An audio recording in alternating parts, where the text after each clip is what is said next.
어제부터 선종 영가집 책을 새로 시작했습니다. 앞에 해설 부분을 조금 남은 걸 마무리를 짓고 바로 본문 보겠습니다. 선종 영가집의 체제, 영가집은 영가 현각의 10편의 글을 위정이 엮어서 한 권의 책으로 만든 거다. 현각의 글 앞에 위정에 서가 있다, 서문이 있다. 우리나라에서는 함허가 그 앞에 서설을 덧붙였기에 그 앞에 서문에 대한 설을 덧붙였기에가 아니라 따로 하모 스님의 서설이 있고 그런 다음에 이 책이 처음 만들어졌을 때부터의 본문의 시작인 위정의 서문, 영가현각 스님의 10편의 글 순서가 이러하다. 함어는 서설에서 영가집의 특징을 간단히 언급한 다음 영가집 각 편에 개송 하나씩 붙여가지고 총 10개의 개송으로 구성되어 있다. 서설이 영가집 전체의 뜻을 대략 살펴볼 수 있게 했다.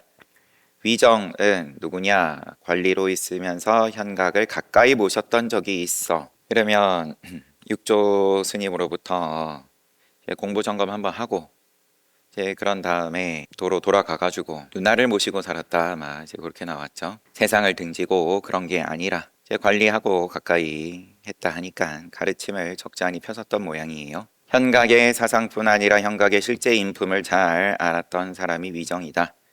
그의 서에서 현각의 위대함을 칭송함, 더불어서 책을 펴게 된 과정을 설명. 영가집 자체는 10편의 글로 되어 있는데 이 책에서는 각 편을 각 장으로 삼았다. 영가집은 무명의 중생으로 하여금 마음의 본래 자리로 돌아가 일체 허망 분별을 넘어 자유자재한 삶을 살게 하고자 한다. 이 글은 어디에 뜻이 있냐? 한마디로 하면 깨달음하고 그러고 책 덮으면 끝이지만 책이 이제 짧지가 않아요. 그러면은 현각 스님께서 눈높이를 낮추고 낮춰서 친절하게 10편의 글로써 어떻게 그러면은 어쩔 수 없이 단계가 들어갈 수밖에 없는 거고 나와 남을 가르고 주와객을 분리하는 모든 번뇌의 장벽을 뛰어넘어 진여법신의 품으로 이끌고자 하는 거다. 이를 위해서 영가집은 구체적 수행의 전 단계로서 준비 운동을 시키고 1, 2, 3장이 그러하고 본격적인 수행을 제시하고 4, 5, 6장 그 수행의 의미를 정리하고 7, 8장 본격적인 수행으로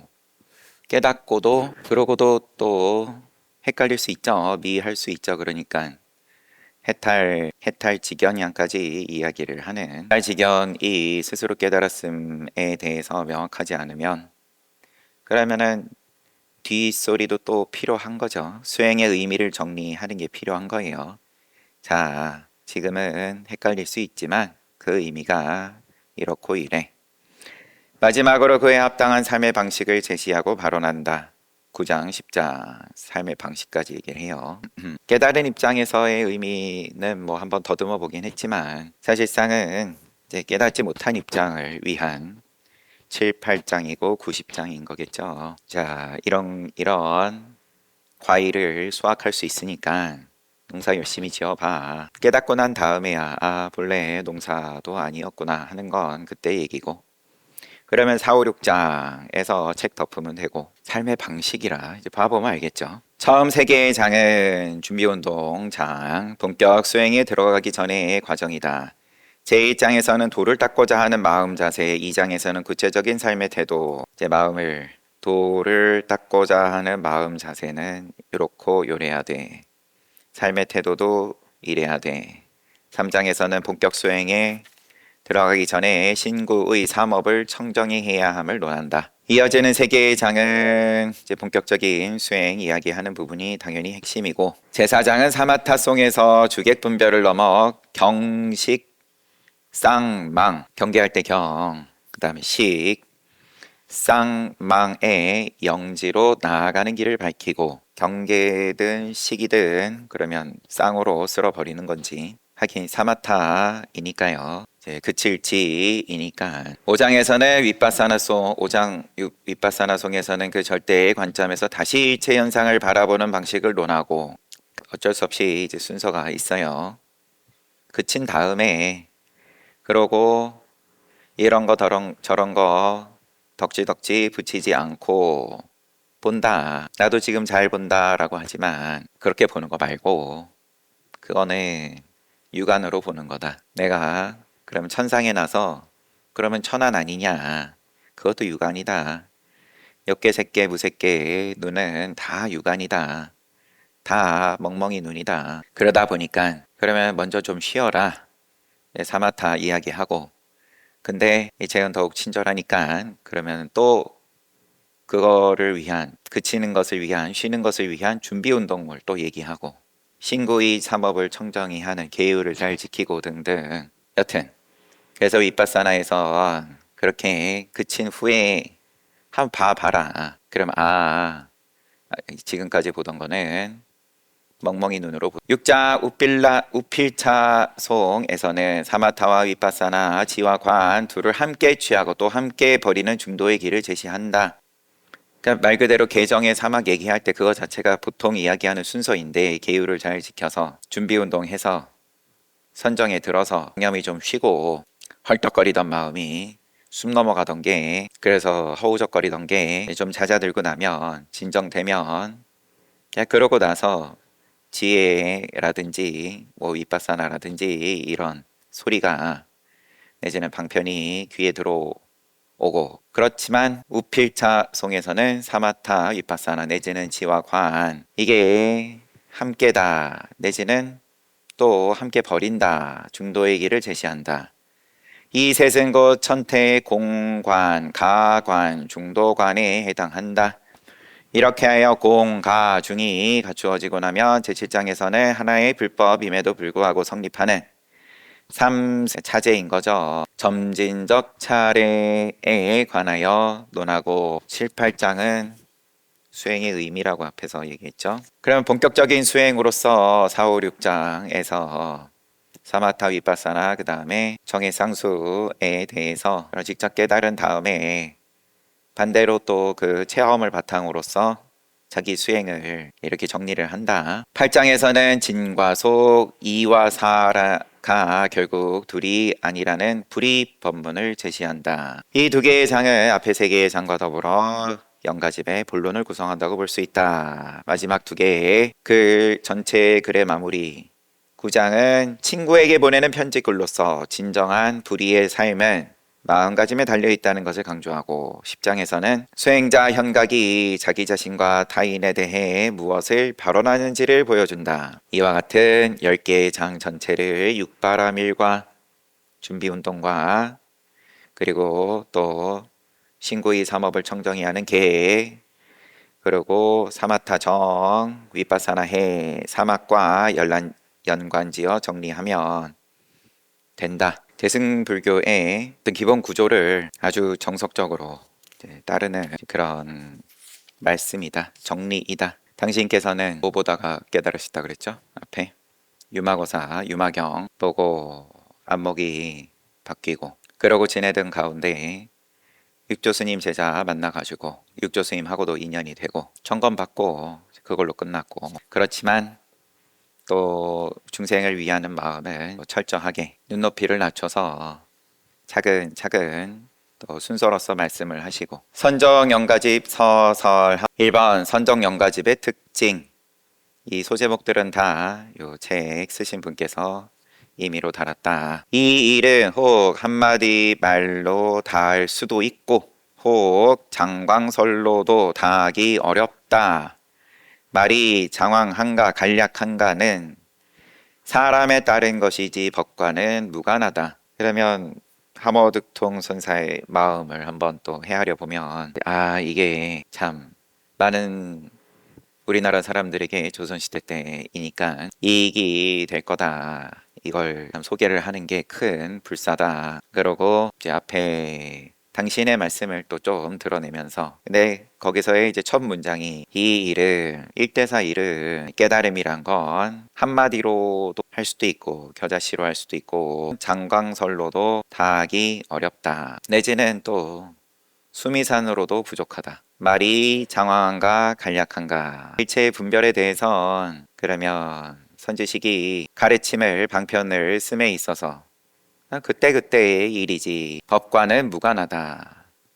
왜냐하면 모양이 없으니까 이 법은, 이 일은 여기에 대해서 이제 쭉 설명을 해놓은 걸 보면 학자의 입장에서 이 일이라는 것은 영가집이 주제로 삼아 다루고자 하는 일이며 선종에서의 인생의 최대의 중대사로 여기는 그 일이다. 이 일은 곧 서가모니가 출가하여 알고자 한 그 일이며 수행을 통해 깨닫고 난 후 모든 중생에게 알려 중생으로 하여금 깨닫게 하고자 한 그 일이다. 1대4 일 맨날 나오는데 그러면은 처음 접해본 입장에선 그게 무슨 소리냐? 이제 이것을 설명하면 이게 그래도 이 정도가 최선이다. 이 일은 인생의 최대 중대사로서 누구나 가장 궁금해하면서 가슴속에 품고 사는 문제이다. 따라서 이 일은 한마디 말로써 지시될 수도 있고 아니면은 또한 팔만대장경 전체가 바로 이 일을 밝히는 것이기도 하다. 이 일은 과연 뭐냐? 불교는 이것을 생사문제라고 말한다. 내가 태어나기는 했는데 어디서 왔는지 알 수 없고 내가 분명히 죽기는 할 텐데 어디로 가는지를 알 수 없으니 살고는 있지만 그 삶의 시작과 끝이 가려져 있음이 마치 주변이 안개에 뒤덮여 내가 선 자리가 어디인지를 알 수 없는 것과 같다. 그러므로 살아있는 자에게 생사 문제는 이미 해결된 문제가 아니라 삶을 통해 스스로 해결해야만 하는 당면과제인 것이다. 내가 전 생을 몽땅 걸고 목숨을 걸고 밝혀내야만 하는 것이 바로 이 생사 문제이다. 문제를 지시하는 것은 한마디 말로 족하다. 하지만 거기에 대한 답을 찾는 것은 문제 자체가 언설의 차원을 넘어선 것이기 때문에 답 찾는 것은 수천 수만의 말로도 부족할 수 있다. 하머는 그 차이가 인간으로 인한 것이지 법으로 인한 것이 아니라고 말한다. 해결해야 할 문제는 누구에게나 공통적인 하나의 문제, 하나의 생사 문제이지만 인간이 어떤 마음으로 그 문제를 직면하는가에 따라 그 문제의 해결 방식이 천차만별일 수 있기 때문이다. 이러면은 맞아, 그렇구나, 도움이 많이 되네, 그러십니까? 그렇다 그러면 앞으로도 계속 읽고 이런 말 듣고 그렇구나 할 정도면 천상에 살고 있는 거죠. 덜 괴로웠다. 아직 괴로워 죽겠는데 불편한데 이거 자꾸 신경 쓰이는데 이거 좀 어떻게 해결 안 되나. 그게 다 이 일이죠. 경전 보면서 훌륭한 선사의 말씀이다, 부처님 말씀이다, 이 일이 이런 거였구나 하면 저 이제 대학병원에 가가지고 거기 꽉 차 있는 환자들 보면 얼마나 이제 배부른 소리인지 알 수 있죠. 다시 하머 스님 말씀입니다. 열애께서는 오랜 것 동안 닦아서 얻은 법문을 널리 삼승과 오성을 위하여 49년에 걸쳐 열어 보였다. 중국에서의 서가모니 부처님 일대기에 그 연도 카운팅에 차이가 좀 있다 보니까 49년에 걸쳐서 법을 펴셨다. 그런데 대사께서는 단지 10장, 10장의 글로써 평생 말해온 것을 포괄하여 처음부터 끝까지 모두 갖추어 빠뜨린 것이 없다. 영가영각 스님께서 쓰신 이 영가집의 10장에 참 더하고 뺄 거 없이 깔끔하게 부처님의 84,000 말씀이 잘 압축되어 있다. 삼승은 성문영각 보살, 오종성은 불보살 종성, 연각 종성, 성문 종성, 부정종성, 무종성. 성문이고 성문은 들어서 깨닫는 입장, 이제 아라한 보통 연각이고 그 다음에 또 대승의 입장에서 이야기하는 보살. 종성으로서는 부류를 5부류로 나눠가지고 부처 내지는 보살이 될 불보살 종성, 연각이 될 연각 종성, 성문 될 부류들, 또 앞에 3가지 중 어떤 인간이 될지 정해지지 않은 부정 종성, 내지는 앞에 3가지 아무것도 가능성 없는 무종성. 그러면은 분류에 모든 인간이 다 들어가는 거니까 모든 인간을 위해서 49년간 열애께서는 저 밑바닥에서부터 꼭대기까지 모든 인간 중생들을 위해서, 물론 천신의 스승이기도 하시지만 어쨌든 법을 설하셨는데 이제 이것이 10장의 글로 잘 정리되어 있다. 구절마다 못을 끊고 쇠를 자르는 듯하며 말마다 명백하고 간단하니 열애의 대지의 광명으로 하여금 세상을 다시 밝게 비춰 사바세계의 무거운 혼미함을 깨고 먼 길의 지름길을 제시하게 하였다. 오호라 49년간 종행으로 설파한 오묘한 요지가 마음과 눈에 분명하여 언어의 형상 안에서 묵묵히 깨달을 수 있다. 49년간 종행으로 설파한 부처님의 오묘한 요지가 마음으로 눈으로 분명해서 형상을 빌렸지만 그 오묘한 요지를 분명히 깨달을 수가 있는 그런 말씀이니까 정성 들여서 잘 수지독성해서 모두 깨달음에 나아가기를 바란다. 다만 조계에서 하룻밤 묵으며 홀로 전수받아 바로 지시해준 직지인심한 진리의 종지가 여기에 과연 있겠는가 없겠는가. 안목 갖춘 뛰어난 자들은 한번 눈여겨보라. 문인 도암이 이 글을 읽고서 장마다의 개송을 부탁하기에 10장의 각 장마다 하나의 개송을 지어 영가의 마음을 1100년 후까지 드러내고자 하니, 이게 지어졌을 때 영가 스님께서 667년? 틀리면 또 그러니까 잠시만요. 665년에서 713년 이때에 이제 사셨고 이때에 지어졌을 테고, 하머득통선사는 조선시대 1500년 대략 그렇게 봤습니다. 그러면 어째서 1100년 나오는지 여하튼 후세에 아마도 이로 인해 알아보는 자가 있을 것이다. 각 장에 붙이는 개성 제1장 모도지의 도를 사모하는 뜻과 자세, 개성 이제 10개가 연달아 여기 소개되어 있습니다. 1, 2, 3장은 앞에 봤던 이제 준비 운동 부분이라는, 그 중에 또 제일 첫 번째 장에 대해서는 풀을 헤치고 바람을 바라봄은 무슨 까닭인가? 풀을 헤치고 바람을 바라봄은 무슨 까닭인가? 길을 따라 고향집에 도달하기 위해서이다. 세속을 뛰어넘어 큰 도를 스승을 따라야 가능하니 진퇴와 돌아다님에는 반드시 항상됨이 있다. 풀은 늘 그렇지만 분별망상에 대한 비유로서 처음엔 열심히 헤쳐야죠. 바람을 바라본다. 무슨 까닭인가? 길 따라 고향집에 도달하기 위해서이다. 세속을 뛰어넘어 아니면 세속을 뛰어넘는 대도를 이룬다는 건 스승 따라야 가능하다. 진퇴 또 내지는 돌아다님에 반드시 항상함이 있다. 마구잡이가 아니다. 처음엔 스승이 요렇게 해 정해진 대로 하라는 대로 하는 게 좋아. 또 초심자를 위해서 스승은 또 마찬가지로 정해진 걸 제시하는 게 좋아. 2장에 계속 개교사의 교만하고 사치스러운 뜻을 경계한다. 조사모삼, 요때는 또 이렇게 쓴 모양이죠. 아니면 일부러 비틀었나요?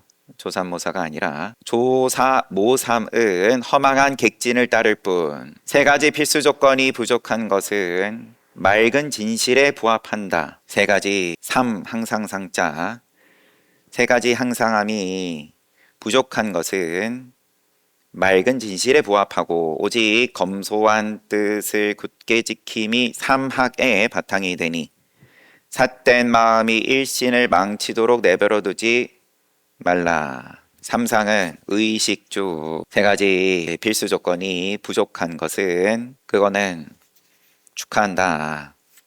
수행에 도움되는 거다. 맑은 진실에 부합한다. 오직 검소한 뜻을 굳게 지킴이 개정의 사막의 바탕이 되니 삿된 마음이 일신을 망치지 않도록 내 몸가짐을 삼가하라. 3장의 계속 정수 삼업, 삼업을 깨끗하게 하고 또 닦는다. 깨끗하게 닦는다. 청정하게 닦음.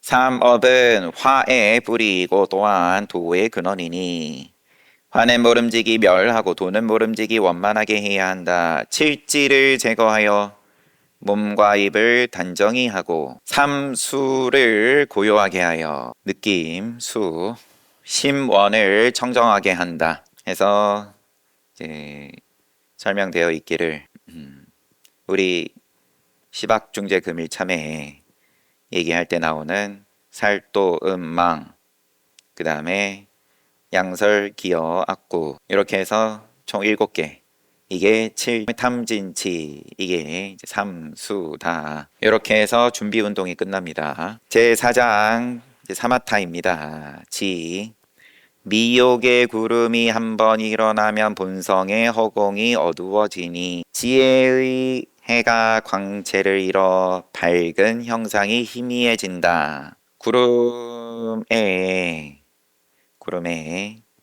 해가 가리워진다. 호련히 청풍 만나 구름 모두 흩어져 버리면 공은 무수한 색을 머금고 하늘의 바다에 비추인다. 한번 구름이 제거되어 가지고 맑은 하늘 한번 보면 그러면은 본래 공이고 그 공은 그럼 다 긍정하는 무수한 색을 머금는 공이고 하늘의 바다에 비추인다. 하늘 바다에 비춘다. 뭐 이거야. 우리는 또 좀 더 구체적으로 도노의 입장으로서 늘 보아온 거고 얘기한 바이니까. 5장 관 위파사나입니다. 병든 눈으로 허공을 보면 꽃이 어지럽게 떨어지고 현묘한 눈동자로 달을 바라보면 달은 둘이 아니다. 두뇌를 굴리는 것은 여전히 옳지 않고 현묘한 문을 통과하면 하나 또한 있는다. 본래 맑은 하늘인 줄 알면 그 가운데 뭐 이런저런 허공꽃이 어지럽든 뭐 구름이 끼든 그래도 눈이 현명할 것 같으면 달을 바라보면 달이 둘이 아니다. 당연히 구름 보면 구름 보는 거고 이제 한번 맑은 하늘 한번 보고 나면 구름이 끼든 말든 항상 해든 달이든 다 본다. 아니면은 언제든지 후 불면 구르면 언제든지 날려보낼 수 있다. 이렇게 접근하면 그러면 똑같은 소리인 것 같은데 신통으로 가는 거고 앞에 머릿말에서의 표현을 빌리면 성성함에 집착하는 거고 두뇌를 굴리는 것은 여전히 옳지 않고 현묘한 문 통과하면 하나 또한 있는다. 이미 앞에 개송에서의 표현대로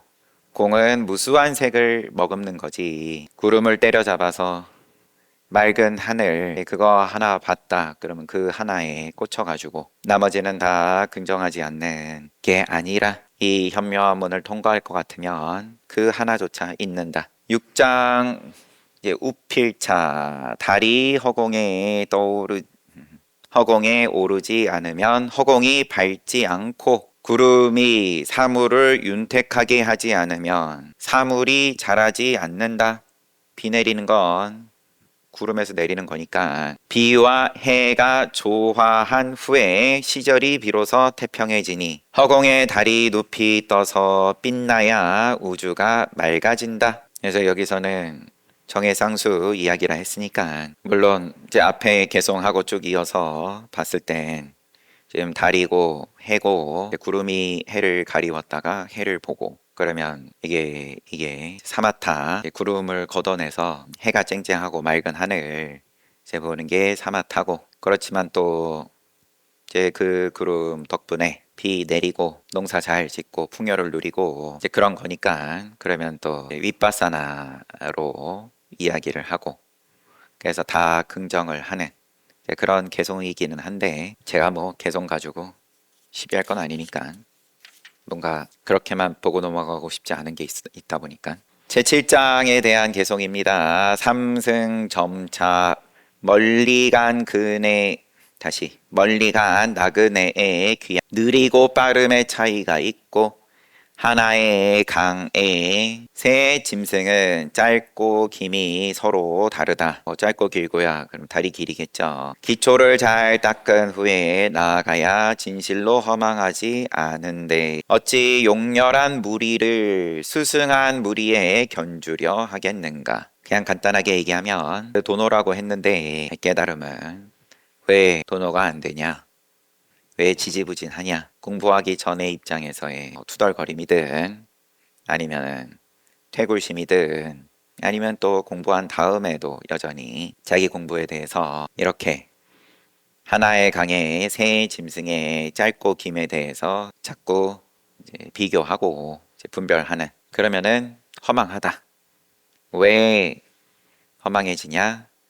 기초가 잘 닦이지 않아서 라고 지금 요 개송에서는 어쨌든 영가형각 스님 말씀은 아니니까 괜히 이거 붙잡고 제가 저렇쿵 할 필요는 없고요. 제8장 사리불이 이와 사가 둘이 아님 하늘의 진리는 만들어진 것이 아니어서 경륜을 끊지만 지위의 차례는 분명하여 반드시 순서가 있다. 하늘의 진리는 불법은 이제 모양이 없기에 생멸을 떠났기에 경륜을 끊지만 히스토리를 가져하지 않는다. 공덕이고 내지는 과보고 이런 거 저런 거를 계산에 넣지 않는다. 하지만 지위의 차례는 분명하여 반드시 순서가 있다. 하지만 인연은 다 제각각이다. 그럼 먼저 되는 사람 있는 거고 나중에 되는 사람 있는 거고 궁상이 함께 조화되는 것을 알고자 하는가? 새가 울고 꽃이 피는 보통의 봄일 뿐이다. 구장 친구에게 권하는 편지. 동쪽 집 부싯돌을 부딪혀 불씨를 얻어서 서쪽 집에 나누어 비춰도 밝음에 막힘이 없다. 자리와 이타가 수승한 정진을 이루니 나와 너가 구분이 없는 정진이다. 함께 좋아진다. 그래서 수승하다. 깊은 모세 하기 9천까지 소리를 보낸다. 10장 발언문. 넓은 마음 큰 뜻을 누가 견주겠는가. 붕새가 만리의 하늘을 치는 듯하다. 그가 바람을 일으키며 멀리 날아오르는 곳을 바라보니 사생을 자식으로 삼고 삼천세계를 집으로 삼는다. 테난스파로 일체 생명을 자식으로 삼고 삼천세계를 집으로 삼는다. 넓은 마음 큰 뜻을 누가 견주겠냐. 누가 그 사이즈를 알 수 있겠냐. 붕새가 만리의 하늘을 치는 듯하다. 바람 일으키고 멀리 날아오르는 곳을 보니 그러면 그 날개 아래에 모든 중생을 덮고 삼천세계가 집이다. 우주가 집이다. 하머득통선사의 서설 함께 봤고요. 그 다음에 위정의 서문으로 이어집니다. 여기서부터는 이제 책이 만들어졌을 때의 본문에 해당합니다. 오히려 개성을 보고 나니까 9장 10장이 본문인 것 같은데 너와 내가 동시에 정진하는 그런 스승함을 노래하고 그게 이미 또 발언인 거고 공간의 조건에서 벗어난 너 나의 구분이 없는 시간에 대해서도 마찬가지인 거고 붕새가 날아올라서 날개짓하는 걸 빗대서 보니까 이거는 그냥 통째로네. 내가 앉아서 정진하는 게 그런가 아닌가. 그러면은 4, 5, 6장 7장 8장 또 봐야 되고 그럼 이것도 내가 사마타 하는 거 맞아? 윗바사나 하는 거 맞아? 또 그럼 또 1, 2, 3장 보면 되고 갑자기 우리는 순서를 거꾸로 봐볼까 싶은 생각도 들어요.